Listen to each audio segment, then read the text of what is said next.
भव्य museum Ramayan museum के नाम से इस अयोध्या नगरी में, पावन नगरी में बने। भगवान राम का जीवन चित्रण, पूरे रामायण का चित्रण उस म्यूजियम में होगा। बोलो राम जय जय राम, बोलो राम।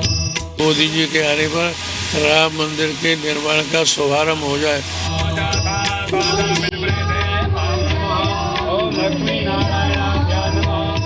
राम इस देश के मर्यादा पुरुषोत्तम है, अधिष्ठाता है। राम की जन्मभूमि के बिना सब कुछ बेकार है।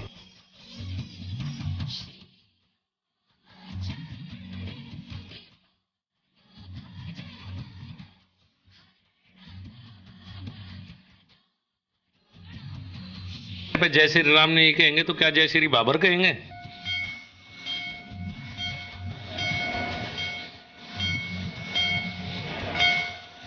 और रामलला तो मेरे अंदर भी हैं, आपके अंदर भी हैं, जन जन में समाये हैं।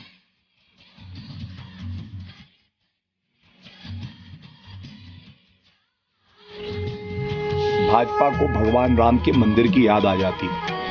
राम आरती होने लगी है। भगवान राम राम राम जय श्री राम। रामलला भगवान राम जगमग जगमग जोत जगी है। जय श्री राम, जय श्री राम, जय श्री राम, जय जय श्री राम, जय श्री राम। राम एक सियासी खोज। नमस्कार, जी न्यूज देख रहे हैं आप, मैं हूं रुबिका लियाकत। आपने रामचरितमानस पढ़ा होगा, सुना होगा। आज हम उस चरितमानस के बारे में बताएंगे जिस पर सियासत के वोट चरितमानस का पाठ हो रहा है, क्योंकि 90 के दशक में देश की राजनीति में जो एक नया मुद्दा यानी मंदिर जुड़ा था, अब एक कदम आगे बढ़ते हुए वो म्यूजियम की तरफ बढ़ गया है। राम को अब रामायण के जरिए नहीं, थीम पार्क और म्यूजियम के जरिए जाना चाहेगा। आज केंद्र सरकार ने अयोध्या में भगवान राम के जीवन दर्शन को दुनिया के सामने लाने के लिए एक बड़ा प्रोजेक्ट रामायण म्यूजियम की शुरुआत की। श्री राम जन्मभूमि से 15 किलोमीटर दूर ये राम म्यूजियम बनेगा। 25 एकड़ जमीन पर म्यूजियम बनाने का प्रस्ताव है। इस म्यूजियम में भगवान राम और रामायण से जुड़ी चीजों का संग्रह होगा। म्यूजियम के निर्माण पर 225 करोड़ रुपए खर्च होंगे। यहाँ पर हर भाषा में लिखी रामायण रखी जाएगी और भगवान राम की जीवन यात्रा को भी दिखाया जाएगा। अब सवाल ये है कि यूपी में चुनावों के चंद महीने पहले सियासत को राम की याद क्यों आ रही है? इस सवाल का जवाब आज हम राम की सियासी खोज के जरिए तलाशेंगे।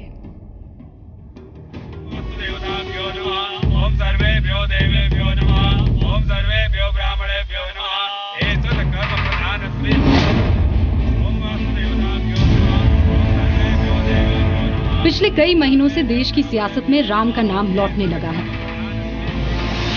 कांग्रेस के उपाध्यक्ष राहुल गांधी हनुमानगढ़ी पहुंचे, फिर पीएम मोदी विजयदशमी पर जय श्री राम का उद्घोष करते नजर आए। यूपी की सत्ता में काबिज समाजवादी पार्टी ने राम नाम की माला जपते हुए अयोध्या में इंटरनेशनल थीम पार्क बनाने का ऐलान किया और अब केंद्र सरकार का अयोध्या में रामायण म्यूजियम बनाने का फैसला। जय श्री राम, जय श्री राम, जय श्री राम, जय जय श्री राम, जय जय श्री राम।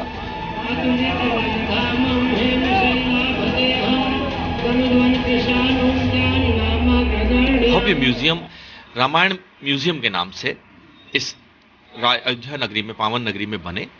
वह म्यूजियम एक अत्याधुनिक म्यूजियम होगा जिसकी लगभग 85 करोड़ रुपए की राशि उस म्यूजियम के लिए निश्चित की गई है। भगवान राम का जीवन चित्रण, पूरे रामायण का चित्रण उस म्यूजियम में होगा।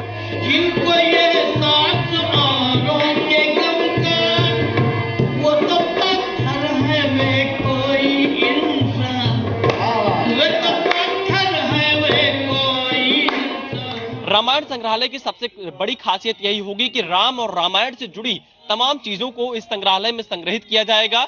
जनक से लेकर जानकीपुरम और अयोध्या, चित्रकूट जैसे जो इलाके हैं, पूरे जो राम वन गमन पथ है, जहां जहां से राम गुजरे हैं, वहां के तमाम चीजों को संग्रहित करके संग्रहालय में लगाया जाएगा।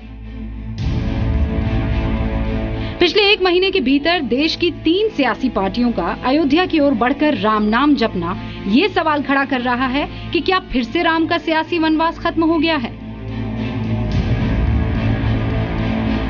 आस्था पर किसी का कॉपीराइट नहीं है, ना सियासत का, ना श्रद्धा का। इसलिए नेता अयोध्या जाएं या भगवान राम के नाम से जुड़ा कोई ऐलान करें, इस पर कोई सवाल नहीं। लेकिन सवाल तब जरूर खड़ा होगा जब ये तस्वीर चुनाव के महज कुछ महीनों पहले सामने आए।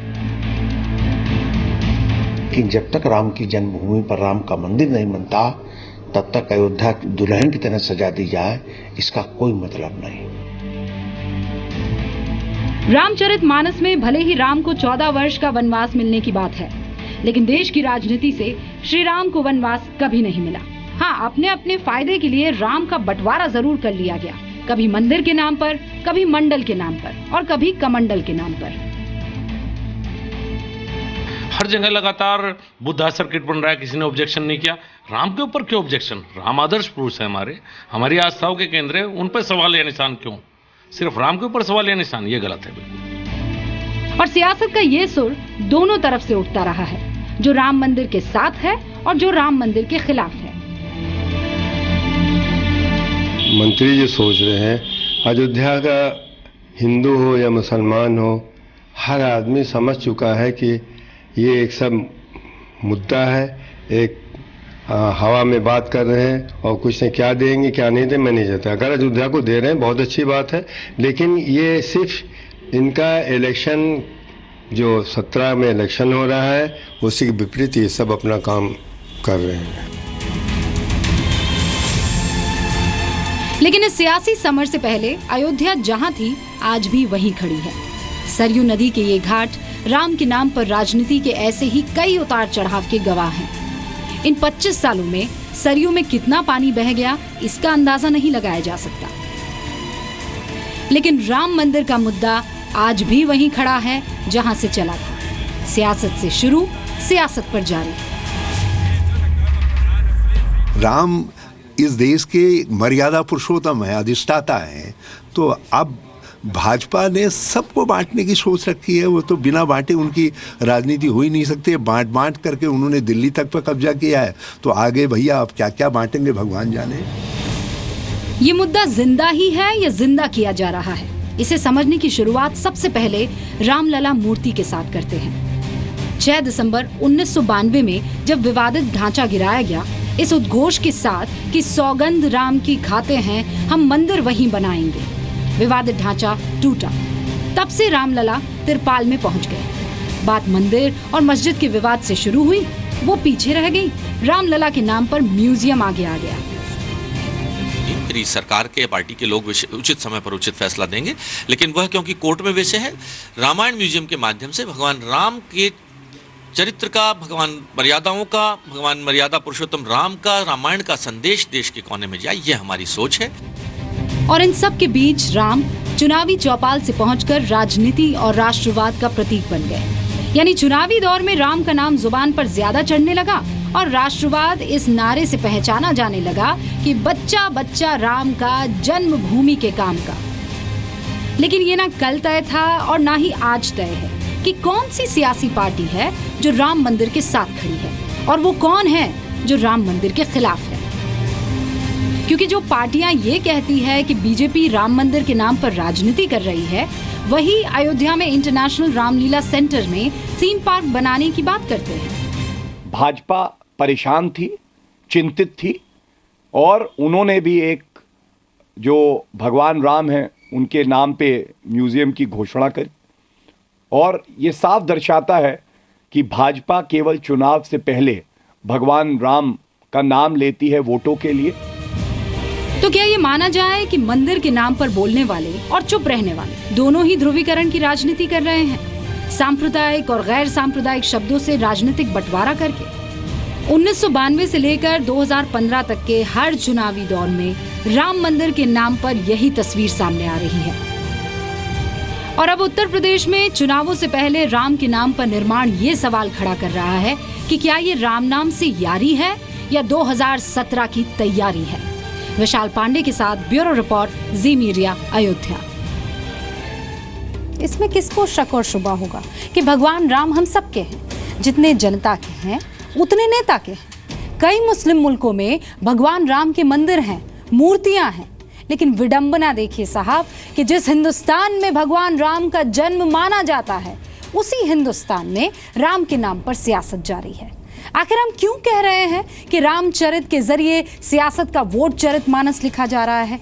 इसे समझिए आप। ज्यादा दूर नहीं, सिर्फ चंद महीने पहले आपको लेकर चलती हूं।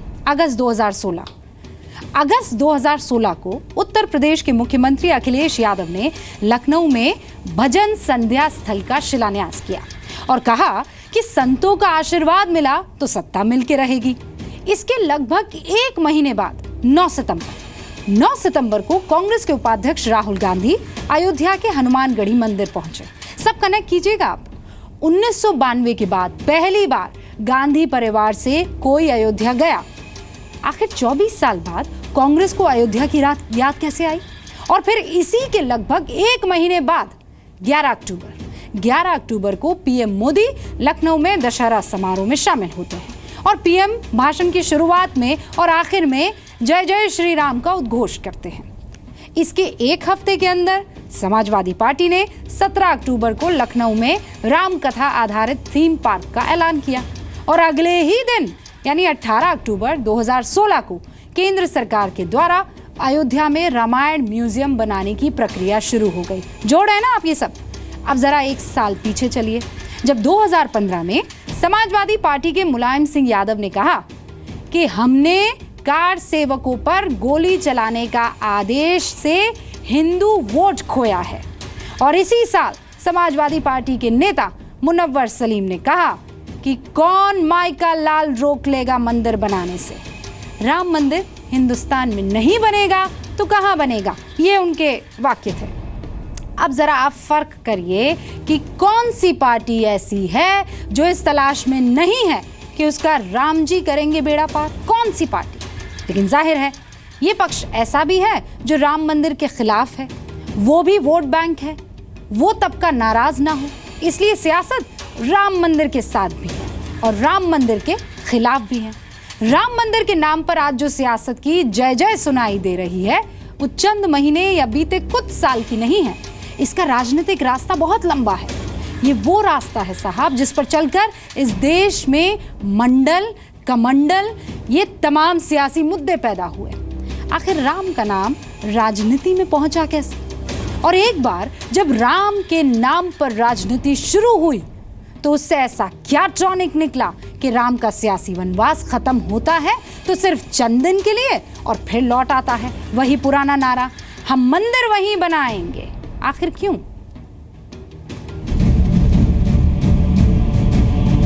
राम जन्मभूमि बाबरी मस्जिद विवाद का धार्मिक पहलू आज की पीढ़ी को शायद ही पता हो, क्योंकि उसके सामने ये तस्वीर कभी आई ही नहीं या आने नहीं दी गई, क्योंकि विवाद की राजनीतिक तस्वीर ने इससे जुड़े हर मुद्दे को पीछे छोड़ दिया, क्योंकि विवाद आंदोलन बन गया था। 1984 में विवादित जगह पर मंदिर बनाने का आंदोलन शुरू हुआ और राम जन्मभूमि कमेटी बनाई गई। विश्व हिंदू परिषद ने राम मंदिर आंदोलन की नींव रखी। 1984 में अयोध्या से लखनऊ तक की यात्रा से राम मंदिर आंदोलन की शुरुआत हुई।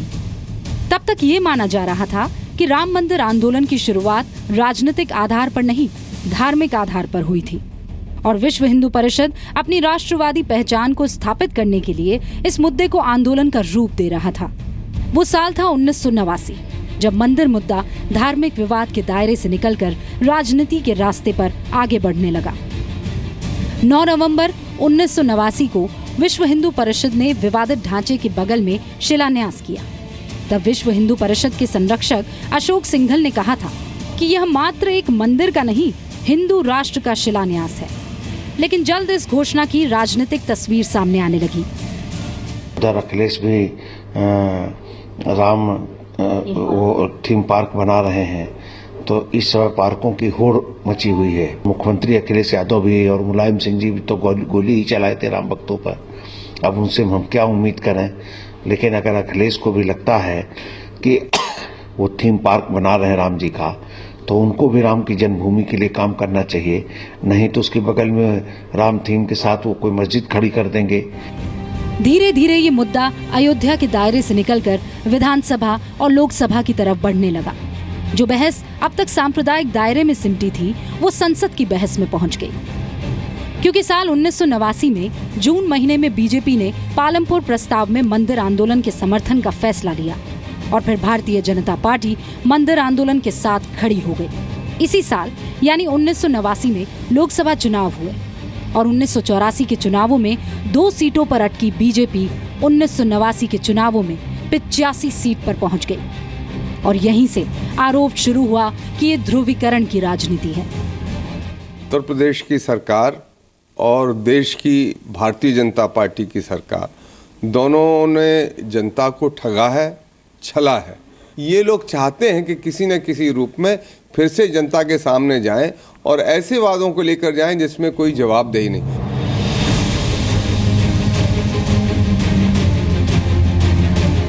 केंद्र में अब बीपी सिंह की सरकार थी और देश मंडल कमीशन की आंच में सुलग रहा था।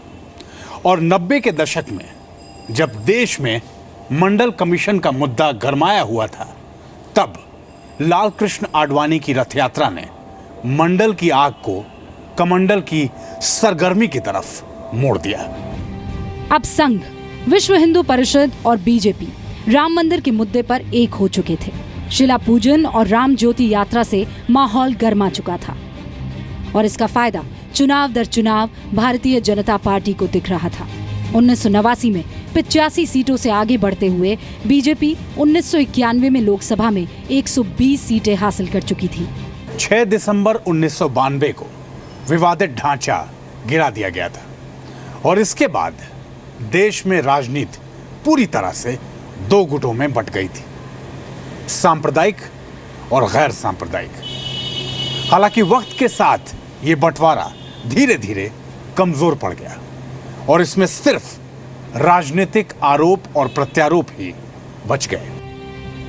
और मौजूदा तस्वीर में ये मसला इस तरह उलझा हुआ है कि हर पार्टी राम मंदिर के साथ रहना चाहती है, लेकिन किसी को नाराज भी नहीं करना चाहती। ये राम पर कॉपीराइट की सबसे बड़ी सियासी जंग है। विशाल पांडे के साथ ब्यूरो रिपोर्ट, जी मीडिया, अयोध्या। तुलसीदास ही की तरह राष्ट्रकवि मैथिली शरण गुप्त के इष्ट देव भी राम थे। उन्होंने लिखा था, राम तुम मानव हो, ईश्वर नहीं हो क्या? लेकिन सियासत इससे एक कदम आगे बढ़ गई है और आज ये कहा जा रहा है, सुनिएगा, राम तुम मानव हो, ईश्वर नहीं हो क्या? दल बदलते हो, कभी इधर कभी उधर। राम की सियासी खोज दरअसल यही है और यही सियासत का वोट चरित मानस भी है।